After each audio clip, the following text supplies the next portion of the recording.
Hi guys, this is Robin and Lyndon here from the Baviaanskloof Canyon Trail, and we have a short video on how to manage the heat while walking in the Baviaanskloof. We've done this for over 15 years and we've come up with 6 points that we're going to share with you now. Number one is know your weather forecast.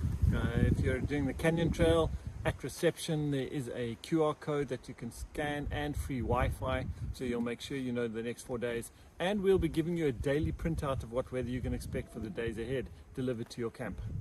Okay, number two, make sure that you cover your skin. So it might sound a bit obvious, but wear long sleeve shirts. You can see the one I'm wearing.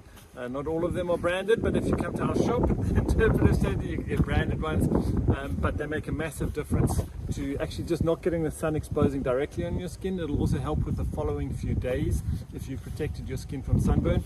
A lot of people will use a kukoi, so they'll tuck it under their hat, covers their arms if they don't want to actually wear a long sleeve.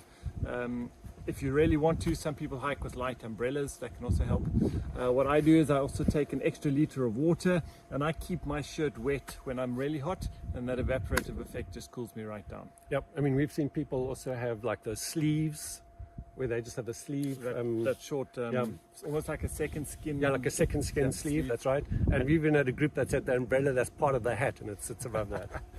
Well, everything goes. Okay, let's go. Number three.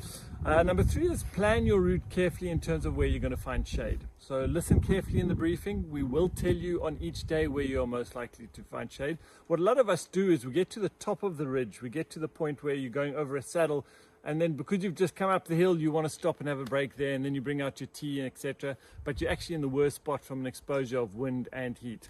Rather, when you get to the top, have a quick break, enjoy the view, but get down the other side to where there's more likely going to be shade. Okay, number four. Leave early in the morning. Yeah, absolutely. In summer, no matter where you are, if it's really hot, you want to leave at about 5 in the morning as soon as it gets light. Advantages are not only heat. Those first 2 or 3 hours in summer hiking are absolutely beautiful when you're going through the cliffs or on the ridges and you're getting that early morning light, really special. So make sure you're leaving early. And of course, if you leave early, you'll probably arrive at the camp early, and of course then you're going to have amazing pools like this just waiting for you. So you're going to score either way. Number five. All right, we highly recommend freezing your water bottle, at least 1 or 2 of them the night before, if it's freezable. Here at the Canyon Trail, you will have 2 freezing units that you can put your water bottles in the night before, but just that ability to drink something really cold when your body is overheating becomes very valuable. And the last point, number 6.